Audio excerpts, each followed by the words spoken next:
On today's show, I'm talking about Russia in Bible prophecy, very important things happening in our world right now. I'm also talking about the ban on worship and the limitation of First Amendment rights for believers and what it means. I'll also be answering your questions. I'm Jimmy Evans. Welcome to the Tipping Point Show.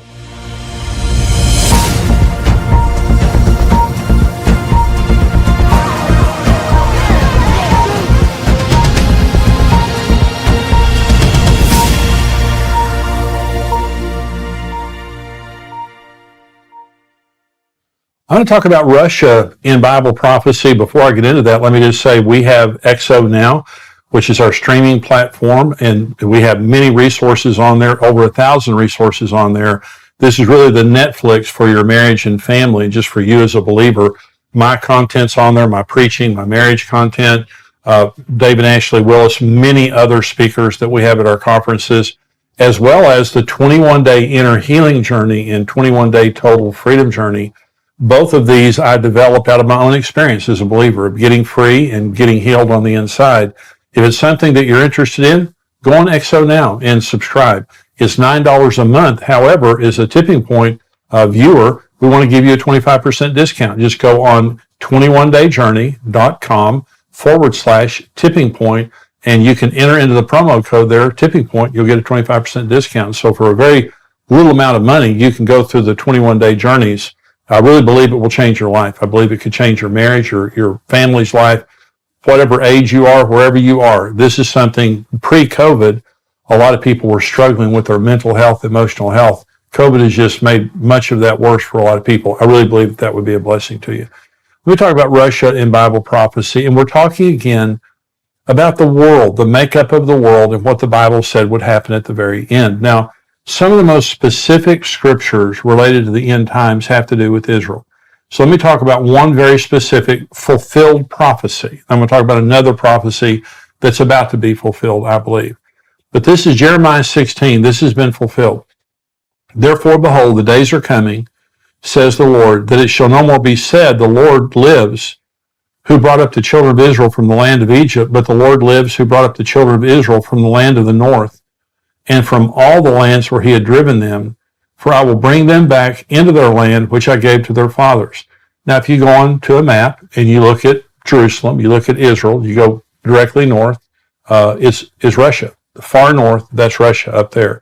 And so, is that fulfilled? No more will I bring the children of Israel out of Egypt, but I'm going to bring them out of the land of the north and all these other lands where I've scattered them. Okay. In 1989, between 1989 and December of 2002, 1.1 Russian Jews immigrated from Russia to Israel. So I did a conference in Israel about 7 years ago, a leadership conference, and we did not invite a Russian interpreter. And boy, we heard about it. The first time that I spoke in Israel was, maybe 30-something years ago. And there weren't Russians in Israel. I mean, there may have been a few, but there weren't Russians in Israel. Certainly weren't Russian congregations, Messianic congregations. Well, there are today. And so a lot of the Russian Messianic Jews wanted to come to our conference, but they couldn't. They're all over Israel. So this is a fulfilled prophecy. Now we can say it's not just God who delivered the Jews out of Egypt or out of Babylon, but now God has delivered the Jews from the north, the land of the north, from Russia, and from all the other nations where they had been scattered. This is a fulfilled prophecy. Okay, well, here's another prophecy, and you've heard me talk, if you've heard me talk much at all, about the Gog and Magog war. Now, this has not happened, but it's going to happen here pretty quick. I want to tell you how I believe it could all take place. But this is Ezekiel 38, and this is Ezekiel now prophesying a war that's going to be Russia. It's going to be Iran. It's going to be Syria. It's going to be Turkey. It's going to be Libya. It's going to be the Sudan or the area around old Ethiopia. Those kinds of nations that are aligned in their beliefs and in their opposition to Israel. And so Ezekiel 38, now the word of the Lord came to me saying, Son of man, set your face against Gog, that's a person, of the land of Magog, that's the land, the prince of Rosh, Meshech, and Tubal, and prophesy against him and say, Thus saith the Lord God, Behold, I am against you, O Gog, the prince of Rosh, Meshech, and Tubal. I will turn you around, put hooks in your jaws, and lead you out with all your army, horses, and horsemen, all splendidly clothed. a great company with bucklers and shield, all of them handling swords. Persia, that's Iran. Ethiopia, that's the Sudan, that area around there. Libya, it's Libya. All of them with shield and helmet. Gomer and all of its troops. The house of Togarmah from the far north, Turkey. Many people are with you. Prepare yourself and be ready, you and all your companies that are gathered about you, and be a guard for them. After many days you'll be visited. In the latter years, you will come into the land of those brought back from the sword, that's Israel, and gathered from many people on the mountains of Israel, which had long been desolate. They were brought out of the nations, and now all of them dwell safely. You will ascend like a storm, covering the land with a cloud, you and all your troops and many people with you. Now I'm going to continue on that in just a minute. And so all of these nations are aligned. Russia has been helping Iran develop their nuclear technology. Russia is aligned with all the nations that we're talking about. Russia is very much aligned militarily and economically with Iran, with Turkey. We see right now Russian troops in Syria, Iranian troops in Syria, these nations coming together, Turkey now becoming more and more militant in their position against Israel and pro-Russia. All these things are happening right before our very eyes. I'm going to talk about in just a minute about how I believe this will be provoked. But we see all these things happening right now, and so Russia is going to attack Israel. That's one of the things I'm saying. There's going to be a Russian-Muslim alliance, and they're going to attack Israel. So let me talk specifically about Russia. You say, well, why would Russia attack Israel? Well, to gain a military advantage, a strategic advantage. Israel is a very, very strategic, literally, Israel's the crossroads of the world. Africa, the Middle East, Europe, Asia, this is the center of it right there with a Mediterranean seaport. And so very strategic piece of land. However, the big deal is Israel has recently discovered massive deposits of natural gas off their coast. Okay, this is an article here, and it says Israel-EU gas pipeline to compete with Russia. So think about that for just a minute. Russia sells Europe much of their oil, their heating oil and much of their oil, because Russia is oil rich. And they use it not just to get rich, they use it to control Europe. Anytime one of these European nations is getting out of line, Russia says, wait just a minute and I'll cut off your oil. This is a big deal.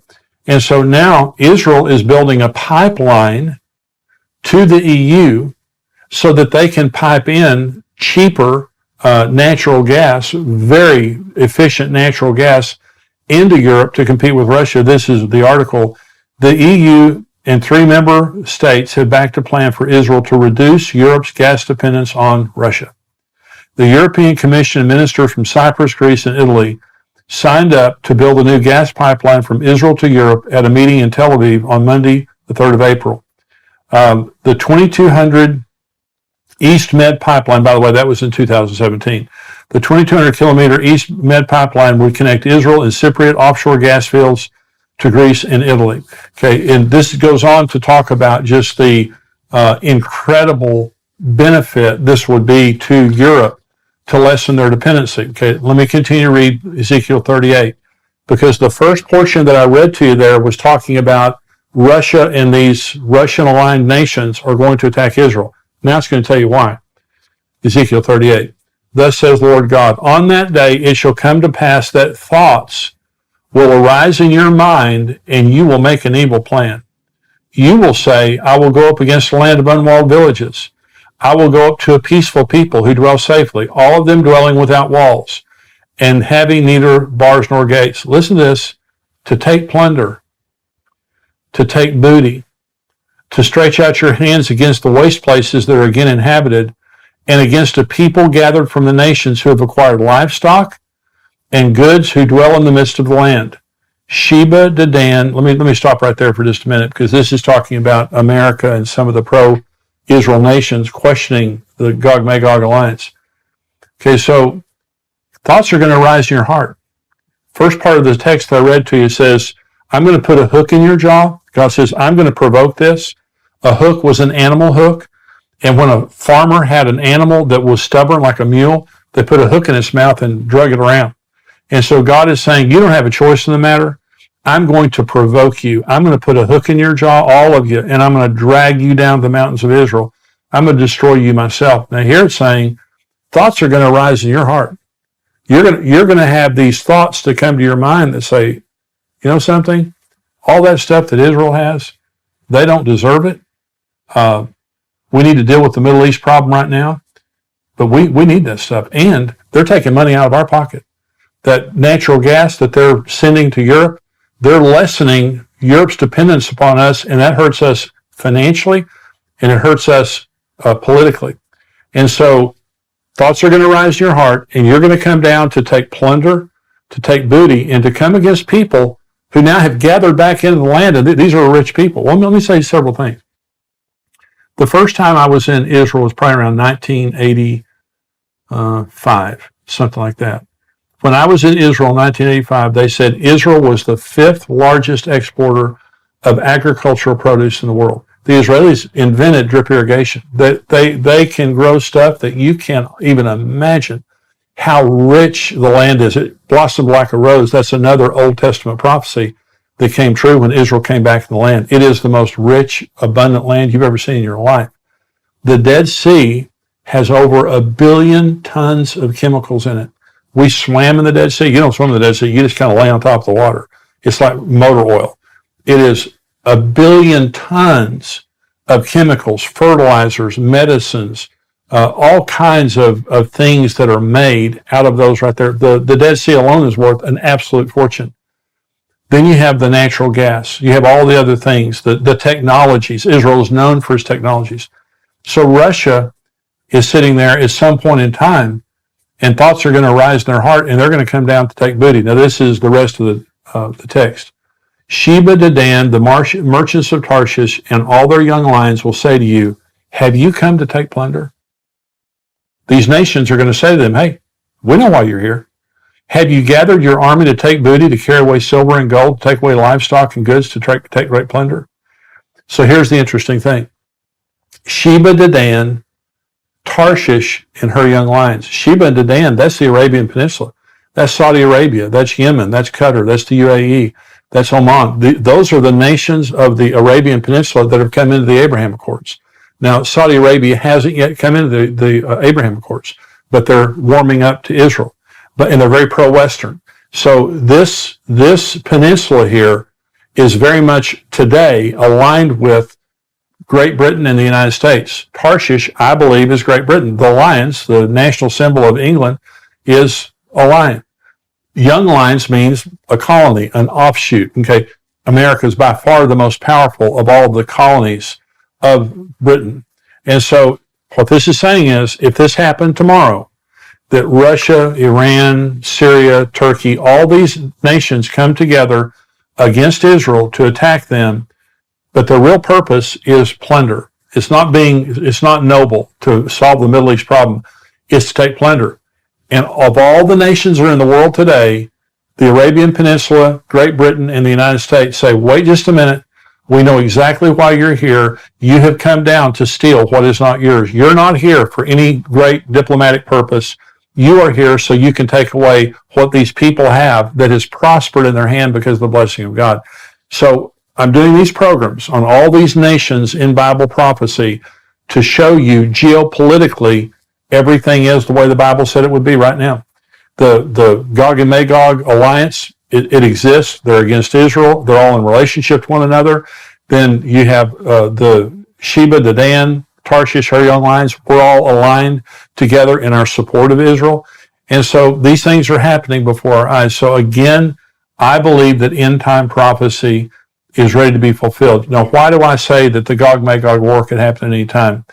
Iran, Blinken, the new Secretary of State, in his first few days in office said Iran is weeks away from getting nuclear material. Now, Israel came out at the same time saying even if they got the nuclear material today, it's still going to take them a year to year and a half to have a nuclear weapon. That's still very quick. We are looking at months where Iran is going to have a nuclear weapon. They're going to have a nuclear weapon. Okay, all the talks and all that stuff, yeah, I don't think it makes a nickel's worth of difference. They've never lived true to an agreement yet. So they're going to get a nuclear weapon. They are vowed publicly on the record. Iran is vowed to the destruction of Israel. No doubt about it. Okay, that's why I don't believe Israel will ever allow Iran to get a nuclear weapon. What am I saying? I'm saying they're going to bomb Iran. I believe that if Iran is allowed to get a nuclear weapon, Israel at some point is going to preemptively strike them because it is an existential threat to Israel. So when God says, I'm going to provoke you, can you imagine what would happen tomorrow or today if Israel bombed Iran? Russia has been warning the United States and Israel for years in protection of Iran, and Russia has been saying, you touch them, you have problems with us. So if Israel preemptively struck Iran to keep them from getting a nuclear weapon, I believe, my personal opinion is, and I put this in my book, The Tipping Point, I personally believe that could begin the Gog and Magog war. One way or the other is going to happen. One way or the other, all of the pieces are being aligned right now. Bible prophecy is coming true right before our very eyes. And that's the point. Now, if you're not a subscriber, I'm going to say bye to you now because we have another part of the program that's for subscribers only, but you can subscribe for $7 a month, $77 a year. We'd love to have you as a subscriber. If you are a subscriber, stay tuned. I'll be right back.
kia lại khiến đôi mắt của em thêm sầu.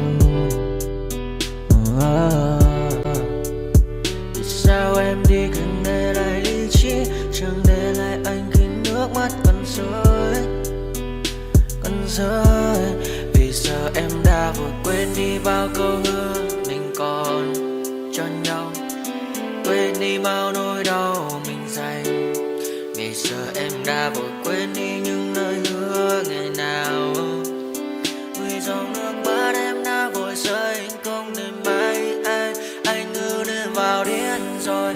Anh như say đôi mắt môi, anh như chỉ còn muốn em bên cạnh như gần phố xa rồi. Anh chỉ muốn em cạnh đấy thôi, không muốn em ở bên đời, chỉ muốn em anh bên người. Người đã gác bước đi xa trong cơn mưa chiều vội vã, người đã bước quên anh khi cơn mưa qua gần vội vã.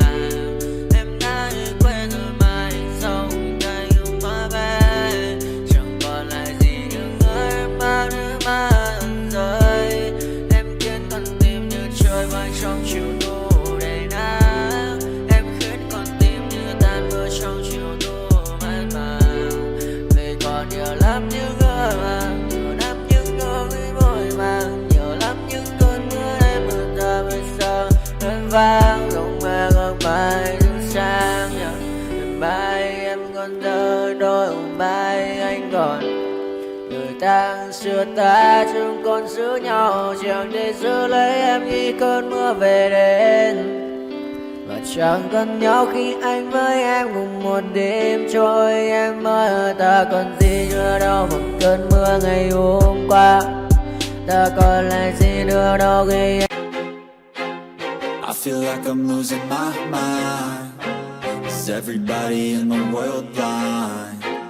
Please Lord give me a sign, a sign. I feel like I'm losing my mind. Is everybody in the world blind? Please Lord give me a sign, a sign. I wanna be the greatest. Everybody on the fake shit. I look around and feel like everybody is the fakest. I make this every day and I'm impatient, hoping one day I blow up from the basement. Statement, the top is so vacant. I don't hear shit that I think is amazing. Waiting for my day when I'm playing sold out shows for 1,000 faces. Hey, give me that crown, get in my way and to be put down. It ain't your place, all this my town. If I want that shit, then I'll get it right now. I'm losing it, the noose it fits. I'm losing shit, a stupid myth. You choose to live or choose to dip. You choose to fight or lose your grip and lose a gift. Oh, I feel like I'm losing my mind. Is everybody in the world blind? Please Lord give me a sign, a sign. I feel like I'm losing my mind. Is everybody in the world blind? Please Lord give me a sign, a sign. yeah. There's no mercy in this world, just hunger-thirsty persons in different versions. Each new update, that shit worsens. Why? Pull back the curtain and you'll see the different vermin. We all have different burdens that all seem to cause disturbance. Yo, so do me a favor, don't treat me like a neighbor. Don't need the different flavors of your problems just to savor. I've got my own issues, I need a comb to get through. Don't need to groan with you, just go get your own tissue. I feel like I'm losing my mind. Is everybody in the world blind? Please Lord give me a sign.